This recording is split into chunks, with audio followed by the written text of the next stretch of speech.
Merci de votre fidélité et bienvenue à Télé 50, ces magazines invités à la une. Beaucoup de sujets font l'actualité en République démocratique du Congo. Aujourd'hui sur ce plateau, nous allons recevoir un professeur, pas des moindres, c'est le professeur Toussaint Tshilombo Send. Il est le secrétaire exécutif national en charge de la mobilisation et propagande du PPRD.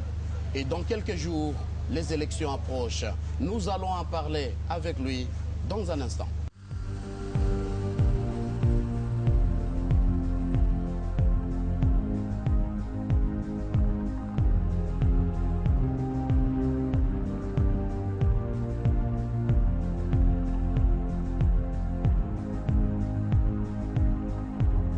Secrétaire exécutif national en charge de la mobilisation et propagande d'un grand parti, on le dénomme parti du pouvoir, le parti de la majorité, le PPRD.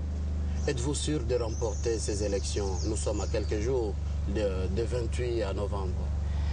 Merci beaucoup Mathieu. Permettez que je salue quand même nos téléspectateurs. Vous savez, tout parti politique a pour ambition de conquérir le pouvoir, de l'exercer, de les conserver le plus longtemps possible. Et nous, au PPRD, nous sommes déjà préparés pour affronter les élections et nous nous présentons aux élections, ce n'est pas pour de la blague, nous nous présentons aux élections pour les gagner.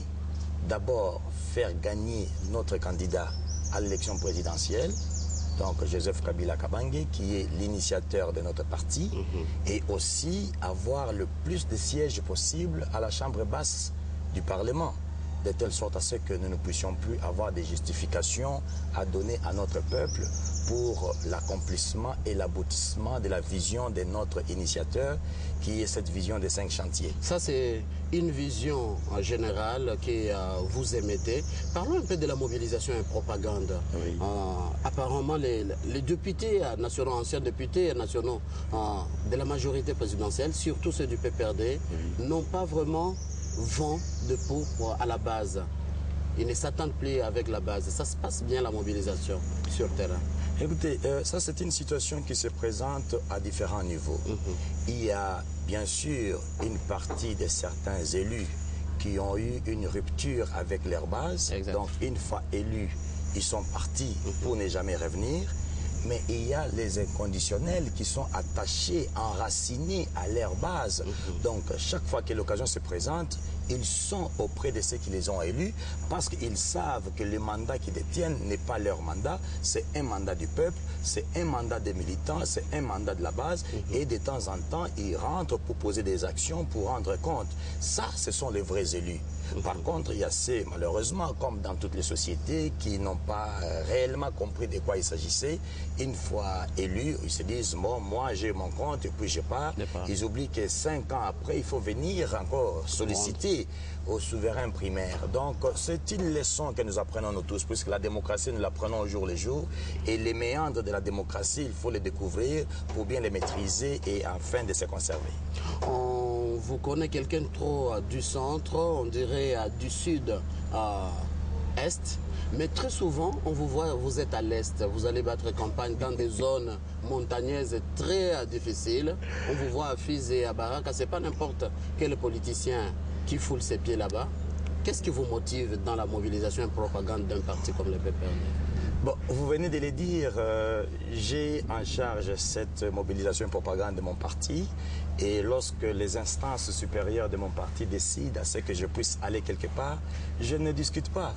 Le commandant en chef de mon parti, donc de l'armée dont je dépends, qui est le professeur Évariste Bochab, l'honorable président de l'Assemblée nationale, donc notre secrétaire général, quand il me dit, monsieur le secrétaire national, vous devez aller à Nkunda, à l'Équateur, je ne discute pas. Quand il me dit, monsieur, vous devez aller à Ouboire, ça me rappelle ce que vous me dites à Fizi, malgré le quelques tensions qu'il y a là-bas avec des mouvements rebelles. Non, moi je suis un soldat et j'exécute ce qu'on me demande de faire, donc je ne discute pas. C'est après avoir exécuté ma mission que je peux demander pourquoi on m'avait envoyé là-bas. Mais je n'ai pas le choix. Lorsqu'on me dit, monsieur, vous allez aujourd'hui à Puerto, je vais à Puerto. Monsieur, vous devez aller dans les Mayombe, je vais dans les Mayombe. Dernièrement, j'étais dans les Bas-Congo. Donc là où le parti décide de m'envoyer, j'y vais. Une autre question, mais une question d'actualité qui est en rapport avec la mobilisation et propagande. La CENI venait de faire une note à la majorité présidentielle pour la propagande précoce. Oui. Ça vous dit quelque chose? Pourquoi êtes-vous si pressé à faire la propagande si vous êtes sûr de l'emporter à novembre? Non, je crois, lorsqu'on parle des élections, il y a toujours des phases à respecter. Exact. Il y a ce qu'on appelle la phase de la présentation des candidatures. Il y a la phase de la pré-campagne, la phase de la campagne et la phase de la publication des résultats et enfin la phase de l'exercice du mandat. Donc, il ne faut pas confondre la pré-campagne et la campagne. Et c'est à juste raison que la CENI, pas seulement la majorité, la CENI attire l'attention de tous les candidats, d'un côté comme de l'autre, de ne pas tomber dans les pièges de la précipitation. Et de notre côté, nous sommes respectueux des textes. Je crois que notre secrétaire général de la majorité présidentielle, l'honorable Aubin Minakou, rappelle à chaque parti de la majorité de ne pas tomber dans les pièges pour être sanctionné inutilement.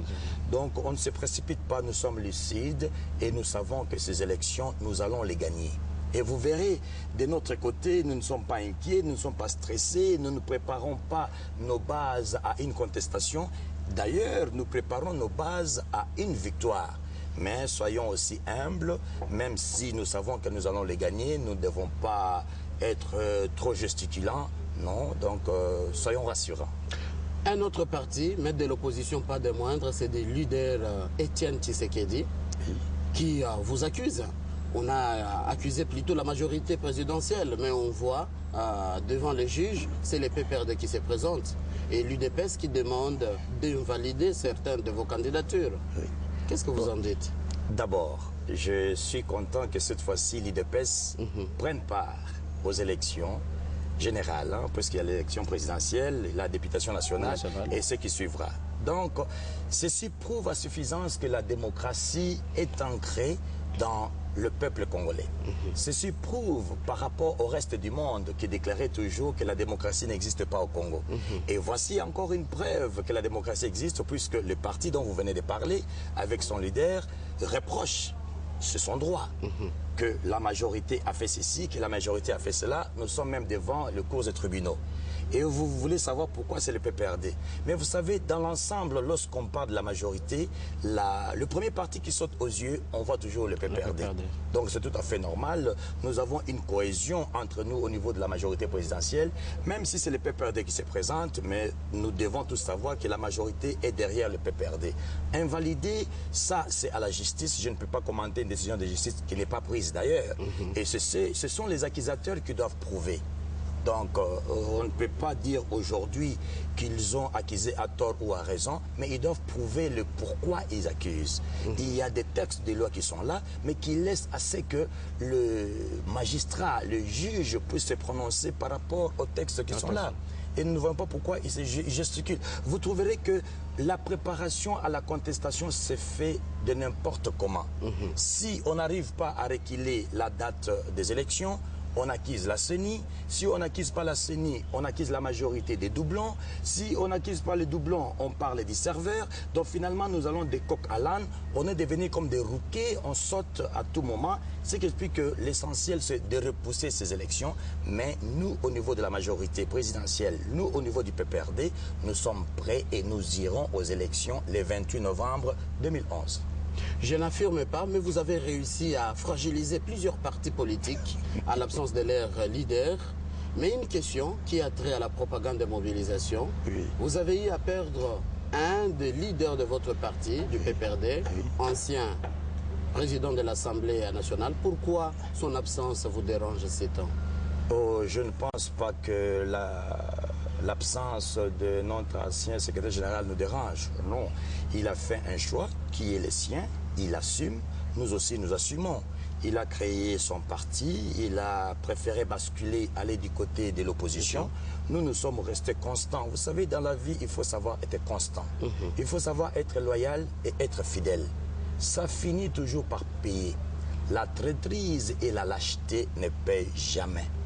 Je pense qu'aujourd'hui, il a fait son chemin, nous continuons à faire notre chemin et nous allons nous retrouver au moment de la campagne électorale et au moment du vote, c'est le souverain primaire qui va trancher. Et en ce moment-là, on se rendra compte les uns comme les autres qui ont été dans les bons.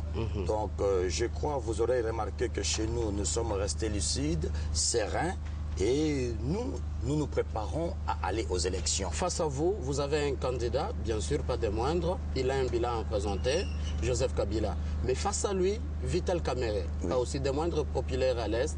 Etienne Tshisekedi, on connaît ce qu'il vaut. Vous avez Kengo. Vous avez créé d'autres, souffrez les mots, aigris. Êtes-vous sûr de l'emporter novembre prochain? Rappelez-vous, Monsieur Kamango, rappelez-vous la célèbre phrase de Jules César, quand il a perçu que parmi ceux qui étaient venus pour le tuer, parmi ces traîtres, il y avait son propre fils. Il regarda celui-ci et il dira, Brutus, même toi, mon fils. Donc, je crois, ceci résume à peu près ce que vous venez de dire. Effectivement, Joseph Kabila Kabange a un bilan. Et le bilan est visible, le bilan est palpable. Mais les autres, qu'est-ce qu'ils peuvent nous offrir comme bilan? Il faudra que la population congolaise prenne chaque candidat à la période où la personne a exercé une parcelle de pouvoir et qu'on nous dise ce que cette personne avait donné. Nous allons, à partir de 1960, nous savons ce qui s'est passé. Il y a les transfèrements de Lumumba au Katanga, il y a la disparition de certains hommes politiques, le Muzungu et autres, et nous savons qui en est l'auteur. Pas plus loin de nous, nous avons eu ceux qui ont dirigé, ceux qui ont mangé avec nous, ceux qui ont partagé avec nous un repas à la même table. Ils ont même déclaré que nous avons volé, mais ils n'ont jamais restitué ce qu'ils ont volé. Et la population suit tout cela. Nous devons faire très attention parce que la population congolaise aujourd'hui n'est plus la population congolaise d'hier. Elle a acquis une maturité et elle juge, elle scrute, elle analyse les mots par mot. Bon, vous avez dit populaire à l'Est. Bon, ça dépend. Qu'est-ce qu'on entend par les mots populaires? Vous savez, ce n'est pas le fait de voir les gens qui viennent trop vous applaudir, qui vous accompagnent et vous dites que vous êtes populaire. Il faut maintenant transformer cette popularité en voix dans les urnes. Dans les urnes. Ah oui. Vous savez, un fou, je me permets de le dire, un fou peut acheter quelques casiers de bière et il demande à ce que les gens viennent boire, les gens viendront. Mais il n'est pas dit qu'ils sont tout à fait d'accord avec vous. Les gens viennent quelquefois par curiosité. Il y a quelquefois, lorsque les gens sont nostalgiques, ceux qui sont dans le passé, ils viennent pour dire, tiens, il existe encore celui-là. Ou encore, qu'est-ce qu'il va nous dire de nouveau qu'il n'a jamais dit avant. Nous connaissons les gens qui sont perpétuellement dans l'opposition pour ne rien apporter. Bon, écoutez, nous sommes déjà habitués. Vous savez, lorsque les gens sont habitués à vous entendre dire quelque chose et ne rien faire, bon, vous connaissez la suite. Le contrôle du serveur de la CENI. La majorité n'arrive toujours pas à déléguer les membres. Pourquoi ça traîne? Pourquoi avez-vous peur? Pourquoi doutez-vous que l'opposition puisse scruter, vérifier ce qui est dans les serveurs? Alors, pour cette question, la réponse est toute simple. Nous, majorité, nous avons confiance en la CENI. Parce que le bureau de la CENI, le comité exécutif de la CENI est composé d'une partie de la majorité, d'une partie de l'opposition. Mais comment nous allons renier nos propres représentants au bureau de la CENI? Parce que c'est des communs accords qu'on a décidé, outrepassant les textes, que ce soit les représentants de la majorité et de l'opposition. Ici, c'est l'opposition qui se remet en cause. Nous avons confiance, nous n'avons pas peur, parce que nous trouvons que la CENI fait très bien son travail. Rappelons-nous qu'en 2006, il y avait des allégations pareilles, mais cela n'a pas empêché que les élections aient lieu. Et les élections se sont déroulées dans les meilleures conditions possibles. Est-ce que vous n'empêchez pas la transparence de ces élections? Pourquoi empêcher la transparence? Quand vous ne déléguez pas les membres. Mais non, mais lorsque le bureau de la CENI, je me permets de rappeler aux téléspectateurs que je ne suis pas porte-parole de la CENI, mais puisqu'on est en train de nous reprocher à nous, à tort, que nous empêchons. Non, nous avons confiance à la CENI, on ne voit pas pourquoi nous allons déléguer les gens pour quelque chose qui est transparent. C'est ceux qui allèguent. Je viens encore de le dire tout à l'heure, vous